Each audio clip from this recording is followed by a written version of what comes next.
The Yavori had a tradition. Before any military action, their commanders would write the name of every person who might die as a result of their orders, not to mourn them, to count them. Numbers had weight, names had weight. The act of writing them was meant to make sure the decision was made with full understanding of its cost.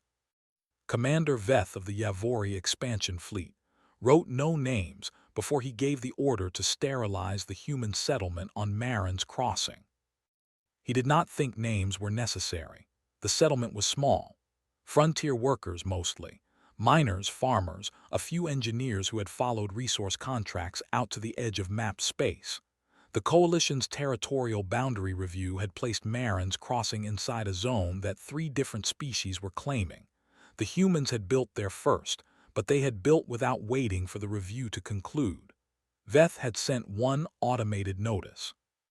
He had received a human reply asking for 60 days to complete the review process through proper channels.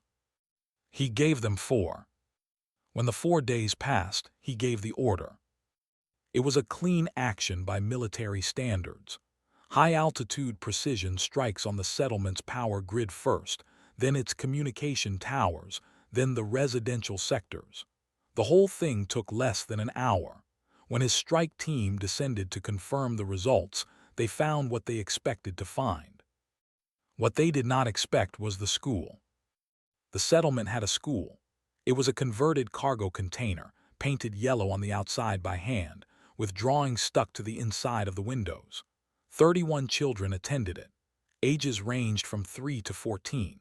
The strike had hit the residential sector at local night when the children were home, not at school. But several families had brought their children to the school building during the initial power strike because it was the most structurally reinforced building in the settlement. It had not been reinforced enough. Veth's strike team documented the school carefully because documentation was procedure. They photographed the yellow paint. They photographed the drawings on the windows. They counted. The report went up the chain. The Yavori High Command received it. They read the section about the school, noted that this was an unfortunate but foreseeable outcome of operations in civilian-adjacent zones, and filed the report under standard incident documentation. Then they sent a formal notice to the Galactic Coalition that Marin's crossing had been cleared, and that the Yavori Collective was asserting territorial claim. The Coalition received this notice on a Thursday. By Friday, 6 other species had sent responses ranging from mild concern to formal protest. A joint resolution was drafted calling for a review of the incident. It would take approximately 8 months to reach the floor for a vote. The human delegation to the coalition said nothing in the chamber. Their senior diplomat, a broad-shouldered woman named Asha, sat through the entire session with a data pad on the table in front of her and her hands flat on the surface. She did not take notes. She did not speak. When the session ended, she walked out through the corridor and did not stop to speak to any of the other delegations who tried to intercept her. She walked to a communications room, closed the door, and made a private call. The call lasted 6 minutes. On the other side of that call was a man named Dav who worked out of an office on a station so small and so far from any major transit lane that most people who knew it existed had forgotten what it was used for. Dav was not a soldier. He was not a diplomat. He had spent the last 18 years doing a job that had no official title in any coalition registry. He listened to Asha speak for 4 minutes. Then he said 2 things. He said, "How many children?" Asha told him. He said, "Send me everything." She sent him everything. The strike report, the photographs, the documentation of the school with the yellow paint and the drawings on the windows, the 4-day notice. The one reply the settlers had sent asking for 60 days, the Yavori territorial claim filed afterward. Dav read through it all that night. He had a habit, when reading things that mattered, of sitting very still. He sat very still for a long time. Then he opened a different communication channel. This one connected to a network that had no name in any official system. It reached people on 17 different worlds, embedded in 17 different communities, some of them having lived in those communities for years. They had jobs, neighbors, routines. Some of them had not been activated in over a decade. Dav sent a single message to all 17 contacts simultaneously.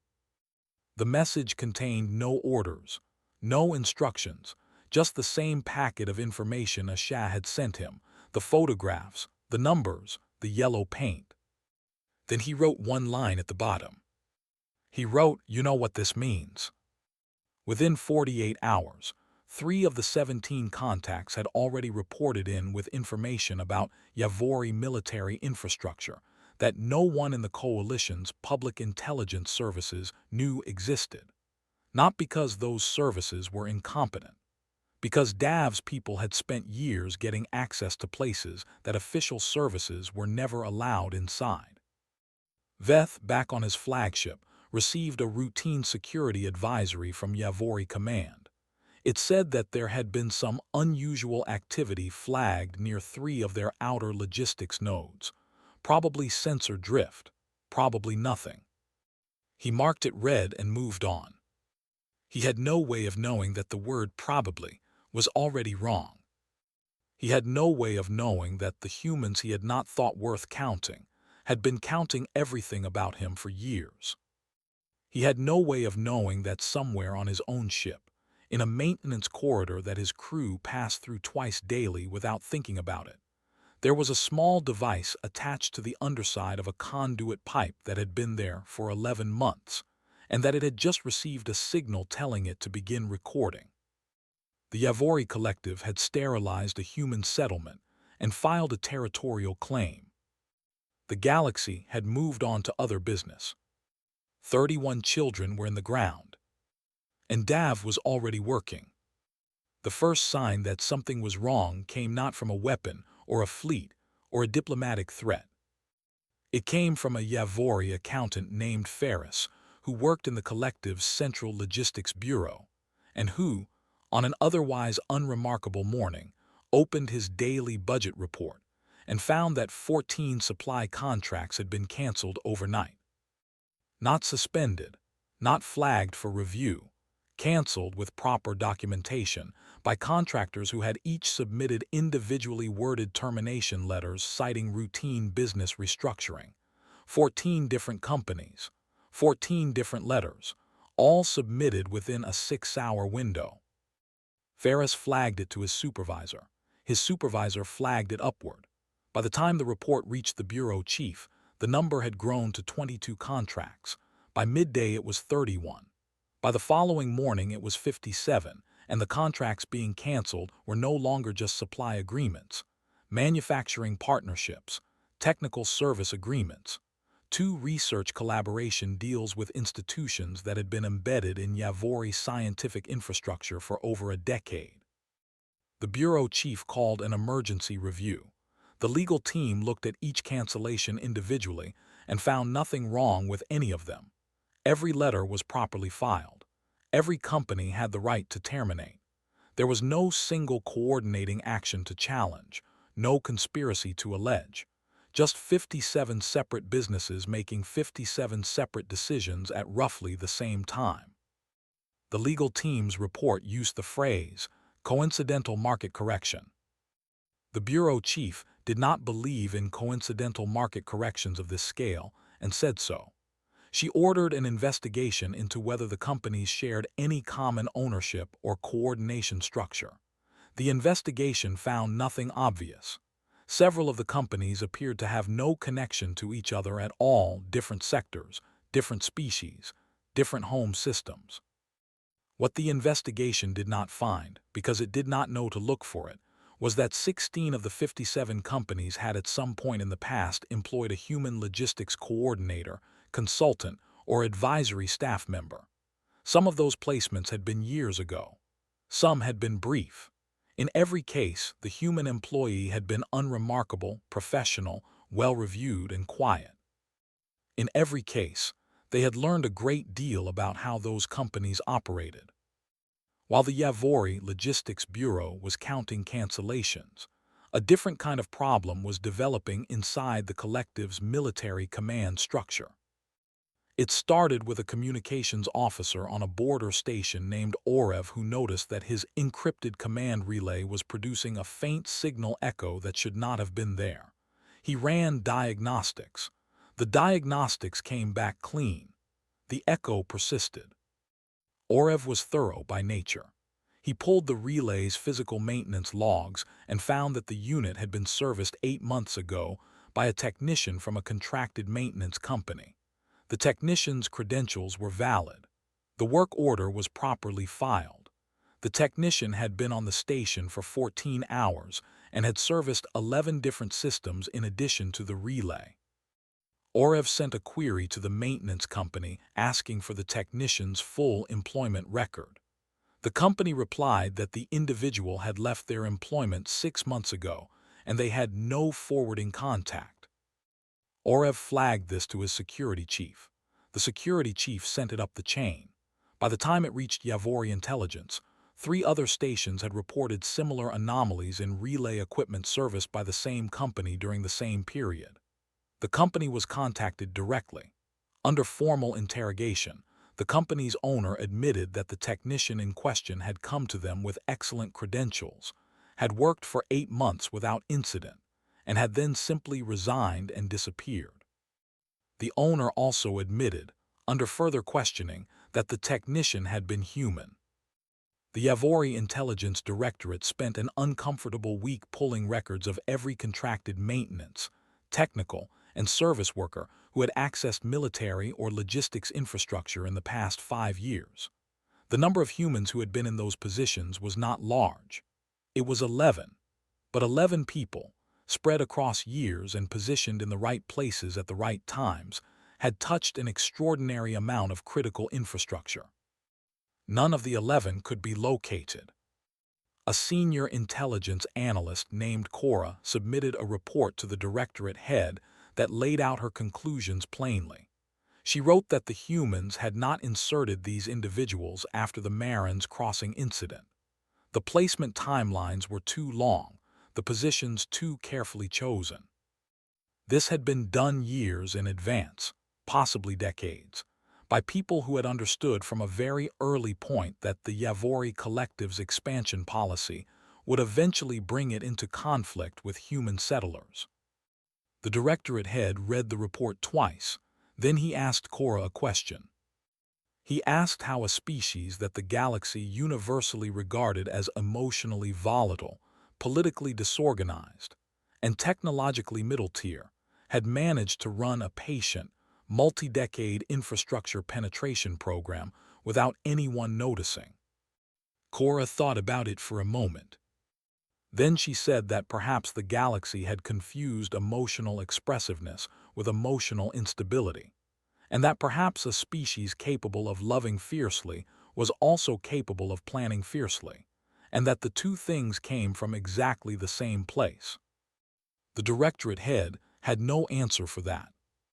Commander Veth, now fully aware that something had gone badly wrong in ways he could not fully map, sent an urgent request to Yavori High Command for guidance. High Command told him the situation was under review and to maintain current posture. Veth looked out at the stars from his command deck and thought about the 4-day notice he had sent. He thought about the human reply asking for 60 days. He thought about how easy it had seemed, how routine. He thought about the yellow paint on the school. For the first time since he had given the order, he thought about what giving that order had actually started. The relay echo on Orev's station was still there, clean on diagnostics, present in reality, listening to everything.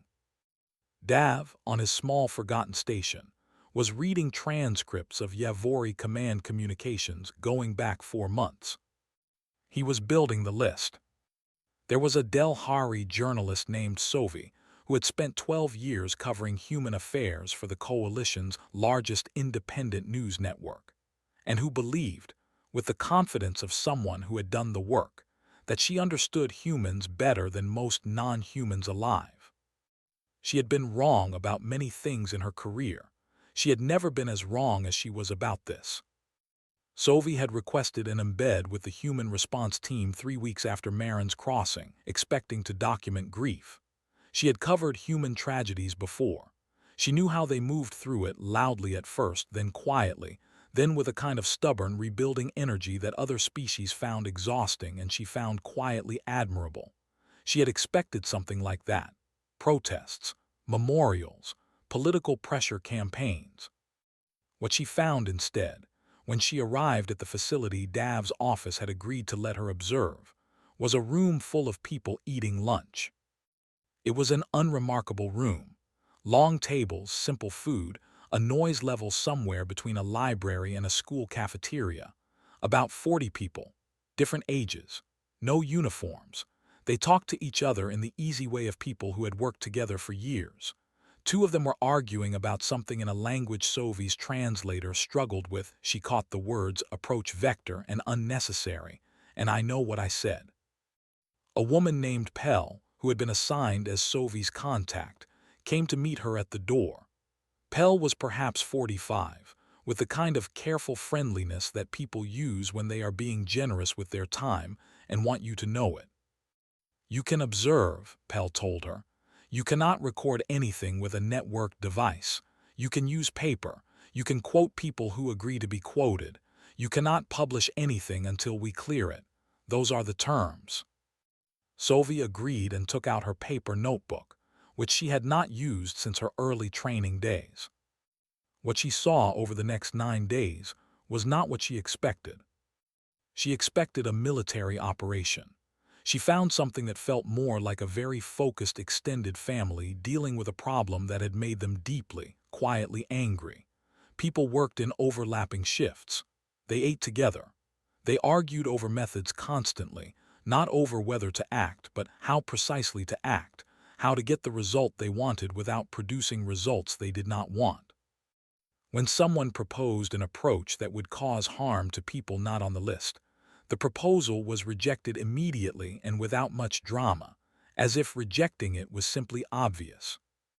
There was a board on one wall, not digital, a physical board with physical papers pinned to it. Names, locations, connections between them mapped with lines in different colors. The board was never left unattended when Sophie was in the room. On the 5th day, she was allowed to sit in on a planning meeting. 12 people around a table. The discussion was about a specific individual, a Yavori logistics coordinator named Barrow who had processed the final authorization for the Marin's crossing strike. Barrow was currently on a station that presented significant access challenges. The meeting was entirely about how to reach him without endangering anyone on the station who was not responsible. 2 hours of discussion. 4 different approaches considered.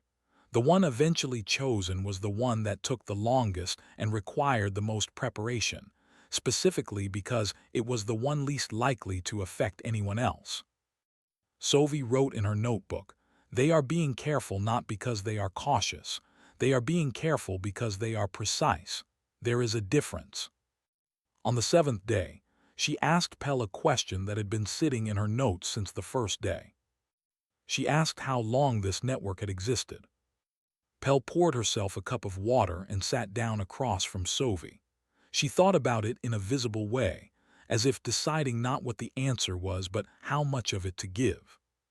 Then she said, "My grandmother was in it." Sophie stopped writing. "Not this specific operation," Pell said. "This kind of work. This way of being positioned and patient and ready. She used to say that any species that wanted to survive in a galaxy full of larger, older, more powerful civilizations had 2 choices. It could build the biggest weapons it could build and hope that was enough, or it could build the deepest knowledge it could build and make sure it was everywhere." Pell drank her water. "We chose knowledge." Sophie asked why. Pell looked at her with an expression that was not unkind but was very direct. "Because weapons can be taken away or destroyed or matched. Knowledge can't be unknown. And because a species that wins through weapons is always one bigger weapon away from losing. A species that wins through knowing where to be, knowing what matters, knowing who is responsible and being able to prove it, that species is never outgunned." Sophie wrote all of this down. Then she sat for a moment. Then she asked the question she had been most afraid to ask. She asked what happened to the people on the board when they were found. Pell was quiet for a moment. Barrow will be delivered to a coalition tribunal with full documentation of his role, she said. Alive, unharmed, with enough evidence that no lawyer in the galaxy can get him out of it. She paused. That is true for almost everyone on that board. Sophie caught the word almost and wrote it down and underlined it. She did not ask the follow-up question. Some things she understood well enough not to need explained. On the 9th day, Pell came to her in the morning with a simple statement. She said that 3 members of the Yavori High Command who had known about the school before authorizing the strike had been confirmed the previous night in a detention facility on a neutral station. They had been transported there by people Sophie had not met and would not meet. They would be delivered to the coalition's tribunal system within 72 hours. Sophie asked how. Pell said carefully. Veth on his ship received a security alert that morning. 3 members of High Command were missing, all simultaneously, from 3 different secured locations on 2 different worlds. He read the alert, he read it again. Then he locked his cabin door for the first time in his 20-year career and sat on the edge of his bunk and thought about a yellow school painted by hand, and the 4 days he had given, and the 60 days they had asked for. He thought about how the galaxy had always said humans were disorganized. He thought about the board with the colored lines. He was still thinking when the second alert came in. His name was on a list. Veth had always considered himself a practical man. He had not enjoyed the Marin's crossing order. He wanted to be clear about that, at least to himself, in the privacy of his locked cabin on a ship where he was increasingly unsure who could be trusted. He had processed the order the way a practical man processes unpleasant necessities, efficiently, without dwelling, with his attention already on what came next. That was what command required. That was what the collective had trained him to do. The practical man, he was discovering, had made a catastrophic miscalculation. He had assumed that if the humans responded at all, they would respond the way every species responded to a military incident, with a military counter. He had thought about fleet positions. He had thought about which of his border installations were most exposed. He had spent 3 days after Marin's crossing reviewing defensive configurations, because that was what you did when you expected a military response. He had not thought about the maintenance technician who had serviced his ship's communication array 14 months ago. He had not thought about the import company that supplied his fleet's fuel cells, or the fact that a human logistics contractor had worked for that company for 2 years before quietly moving on. He had not thought about the crew evaluation software his command deck used, developed by a coalition-approved vendor, in which someone had apparently, at some point, inserted a very small and very patient piece of code. He found out about the code because one of his own engineers found it. Young woman named Rao, 3 years out of technical training, who had been running a personal audit of the deck systems because she was bored on a long patrol and thorough by habit. She brought the discovery to Veth directly rather than going through channels, which told him she had already thought about what it meant. How long, he asked her. She looked at her findings. 18 months, minimum, possibly longer. I can only confirm the window where I can see the data it collected. 18 months. He had been given his command of the Marin's crossing fleet 14 months ago. The code had been in place before he had even been assigned. He sat with that for a moment. Then he asked Ral if the code was still active. She said yes. He told her to leave it running. Ral stared at him. He explained, in a voice that was very quiet and very controlled, that if they disabled it, whoever was on the other end would know immediately that it had been found and would adjust accordingly. As long as it was running, they were predictable. Predictability was the only leverage he had left. Ral nodded slowly and went back to her station. Veth noticed that she did not look at him the way she had before. Something had shifted. She was looking at him the way people look at someone who is handling a situation they cannot fully control and knows it. That look, more than anything else, told him how serious this was. He spent the next 2 days doing something he had never done in his career. He started making inquiries, quiet ones, through personal channels about what other Yavori commanders were experiencing. The answers that came back were worse than he expected. Fleet logistics disruptions, canceled contracts, a fuel depot that had simply stopped receiving shipments from its primary supplier. 2 intelligence officers who had gone to investigate the maintenance technician situation and had found nothing, not because there was nothing to find, but because whatever trail had existed had been cleaned thoroughly before they arrived. And then, on the 3rd day, something happened that Veth had not anticipated at all. He received a private message from a Pelhari captain named Sura, who commanded a patrol vessel in the neutral zone between Yavori and human space. Sura was not a political figure.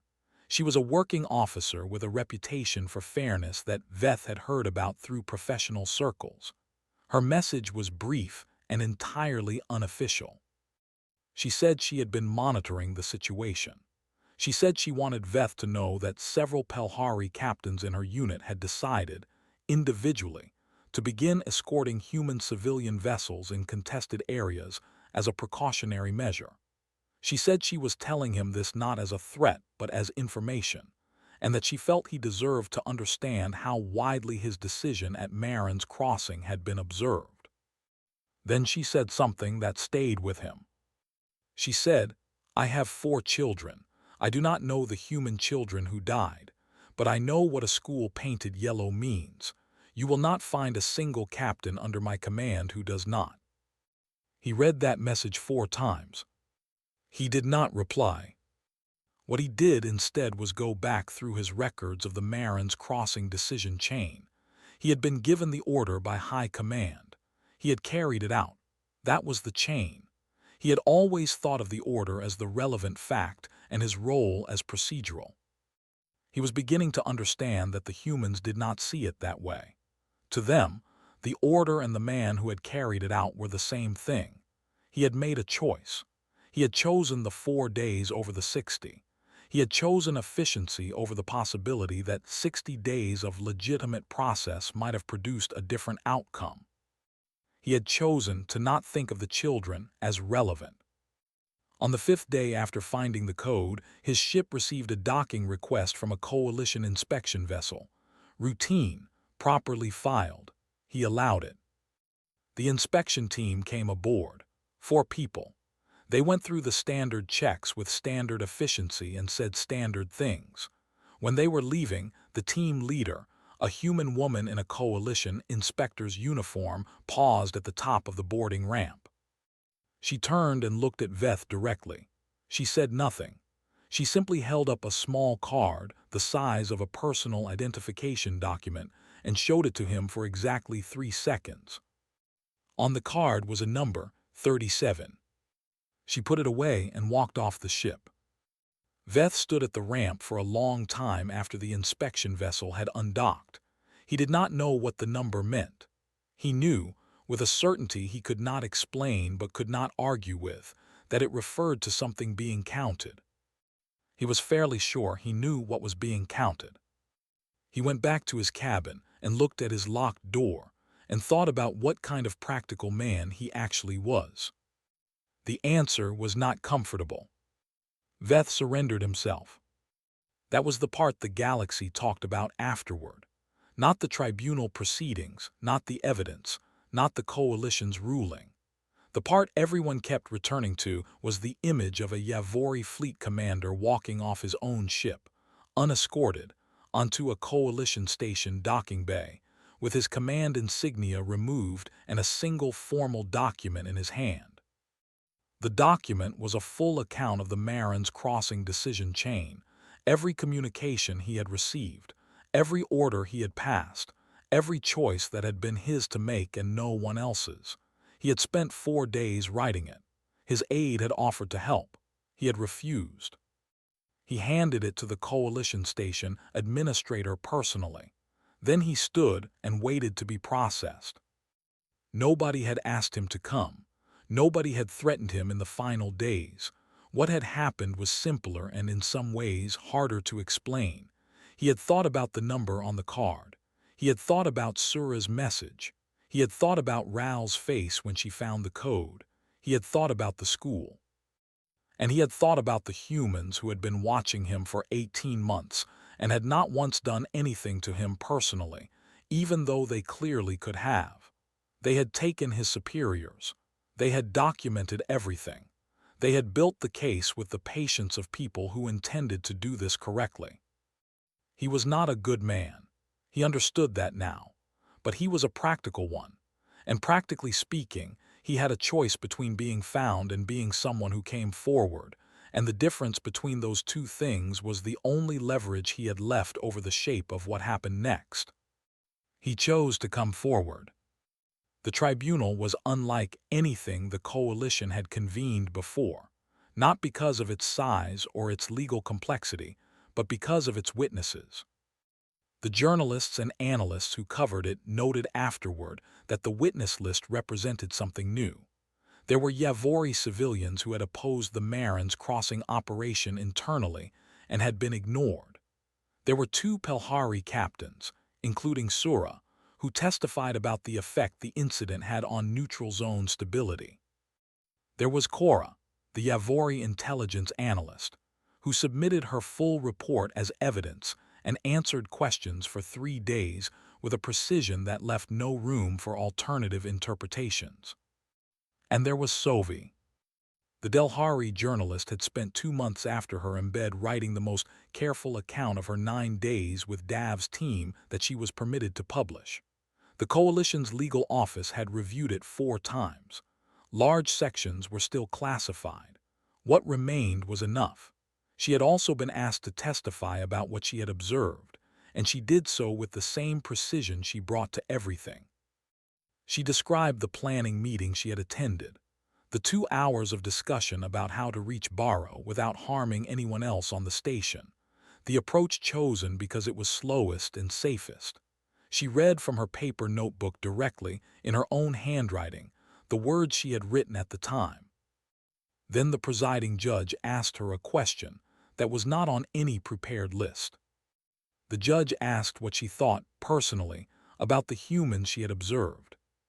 Sovi was quiet for a moment. The chamber was full. The translation matrices hummed. She said that she had gone into the embed expecting to document a grieving species. What she had found instead was something she did not have a precise word for in Delhari. She said the closest she could get was a phrase that translated roughly as love that has learned to be useful. She said that every decision she had witnessed had been made in the context of the children who had died, not as an abstract justification. As a present, real, specific fact that the people in that room carried with them into every choice they made. She said that she had covered conflict for 12 years and had never once seen a group of people make decisions about violence, or the threat of it, with such consistent reference to who had been hurt and how to prevent further harm to the uninvolved. She said that she had expected humans to be angry and had instead found them to be something she thought was rarer and harder, purposeful. The chamber was quiet after she finished. Veth, sitting in the defendant area, looked at the floor. The tribunal found him guilty. It found the 3 high command members guilty. It found Barrow and 11 others guilty. The sentences ranged from permanent removal from public service to coalition detention, depending on the degree of involvement and whether the individual had any record of prior objection. Veth received the middle sentence: removal, restriction, a formal coalition reprimand that would be permanently attached to his record and the Yavori collective's official history. When the ruling was read, he did not react. He sat straight and listened and nodded once when it was finished, the way a practical man accepts a practical outcome. What he had not expected was what happened after the session, in the corridor outside the chamber. A human woman was standing near the exit. Not a Shah, not Pell. Someone he did not recognize, middle-aged, plain clothes, the kind of face that was easy to forget. She was not looking at him specifically. She was looking at the floor, waiting for the crowd to move. As he passed near her, she looked up. She had a photograph in her hand, small, printed on paper, the way people printed personal photographs. She turned it briefly so he could see it. A child, perhaps 7 or 8, a gap-toothed smile and a drawing in hand, held up proudly to the camera, a drawing of a spaceship done in the unsteady lines of a young child who was trying hard. Veth stopped. The woman looked at him. She was not angry. She was not triumphant.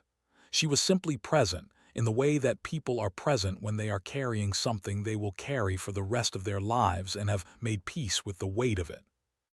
She lowered the photograph. She walked away.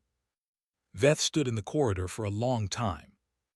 He never learned whose child it was. He did not ask. He did not need to. He understood what he had been shown. Not rage, not victory. Just a child, just a face. The thing he had chosen, 4 months ago, not to count. After the tribunal, the galaxy changed in ways that were small and large at the same time. The small ways came first. A Pelhari shipping company quietly altered its standard contracts to include a clause requiring advance notification and negotiation periods before any territorial actions affecting active settlements. The clause was not legally required. The company added it anyway. Within 8 months, 34 other companies across 9 species had adopted similar language. Nobody coordinated this. People simply read about what had happened at Marin's Crossing, looked at their own contracts, and decided to be more careful. A Yavori university, not the government, the university, established a chair in cross-species settlement law that it named after the settlement of Marin's Crossing. The position's purpose was to train legal specialists in the specific kind of dispute resolution that could prevent military action against civilian populations. The first cohort of students included 4 humans. The second cohort included 8. Cora left Yavori Intelligence and took a position with the Coalition's new Civilian Protection Review Board, which had been created in direct response to the tribunal findings. She spent 5 years building a documentation system that recorded every military action affecting civilian settlements across Coalition space, with mandatory human-readable reports filed before and after each action. It was not a popular system with military commands. It existed anyway. These were the small ways. The large ways were harder to see but more permanent. The species that had observed what humanity had done at Marin's Crossing, not the grief, not the politics, but the method, the patience, the precision, the refusal to cause harm beyond the harm that justice required. Those species began to reassess something fundamental about what power meant. The galaxy had always measured power in tonnage and firepower and fleet size. Those measures had not changed. But a new question had entered the conversation, one that had not been asked before in quite the same way. The question was, what does a species do with its power? There were species with larger fleets than humanity. There always would be. But no other species had, in living memory, conducted an operation of this scope and complexity, reaching across multiple systems, into secured facilities, into the infrastructure of a sovereign collective, and emerged from it without having caused a single death that was not specifically documented and specifically warranted. Every person delivered to the tribunal had been alive. Every non-involved individual on every station and ship they had touched had been untouched. The Yavori collective's civilian population had not been targeted at any point. Their economy had been disrupted, yes, but in ways that could be repaired, and in ways that had stopped the moment the tribunal opened. A Kashari scholar named Niv published a paper 6 months after the tribunal that became widely read across a dozen species. The paper's central argument was simple. It said that humanity had not demonstrated that it was the strongest species in the galaxy. It had demonstrated something more unusual, that it was possibly the most controlled, and that control, exercised in the service of something as fundamental as the protection of children, represented a form of civilizational maturity that the galaxy had not previously thought to look for in a young species. The paper sparked enormous debate. Many disagreed. Several prominent voices called Niv's conclusions overstated and sentimental. The debate continued for years. It continued, among other places, in a school on a rebuilt settlement. Marin's Crossing was rebuilt with coalition infrastructure funds and volunteer labor. The school went up first. Not the homes, not the roads, not the power grid. The school. This was the explicit decision of the surviving settlers, the 241 people who had been off-world when the strikes came and who returned to begin again. They said they wanted to see it standing before they could believe the rest was worth doing. The school was painted yellow again. Different paint, different hands, same color. A Yavori woman named Hass, who had been part of the volunteer construction team, mixed the paint herself. She had come because she had seen the photographs from the original incident and had found she could not simply continue her life without doing something that was in some way adjacent to an apology. She was not responsible for what had happened. She came anyway. On the last day of construction, she painted the main wall. The survivors watched. No one told her to come. No one told her not to. She painted steadily for 4 hours, and when she was done, she stepped back and looked at what she had made and did not say anything. A human child, a girl of about 8 whose family had been among the first to return, who had been born after Marin's Crossing, but had grown up knowing the story the way children grow up knowing the shape of important things, walked up next to Hass and looked at the wall with her. Then the girl held up a drawing she had made, a spaceship, done in the unsteady lines of a young child who was trying hard. She stuck it to the freshly painted wall with a piece of tape from her pocket, smoothed it flat with her palm, and stepped back. She looked up at Hass. "It's better with something on it," she said. Hass looked at the drawing. She looked at the girl. She did not have the right words in the girl's language for what she wanted to say, and the translator in her ear was struggling with something that was less a sentence and more a feeling. So she just nodded. And the girl ran back inside, where the noise of other children was already filling the new rooms, loud and careless and alive, the way children are when they are somewhere safe. Dav, on his small forgotten station, read the final closure report that morning. The last name on the list had been accounted for the previous week. He read through the full document once, checking each entry. Then he filed it in the archive with a date stamp and a single line of notation. He wrote Marin's Crossing complete. He closed the file. He sat for a moment in the quiet of his office. Then he opened a new document, new heading, new names. Because this was not a story that ended. It was a way of being. A promise that humanity had made to itself in the very long ago, before the stars, before any of this, when the first parent had looked at their child and understood what it meant to have something worth protecting. The galaxy had thought it was watching a reaction. It had been watching a principle. And principles do not end.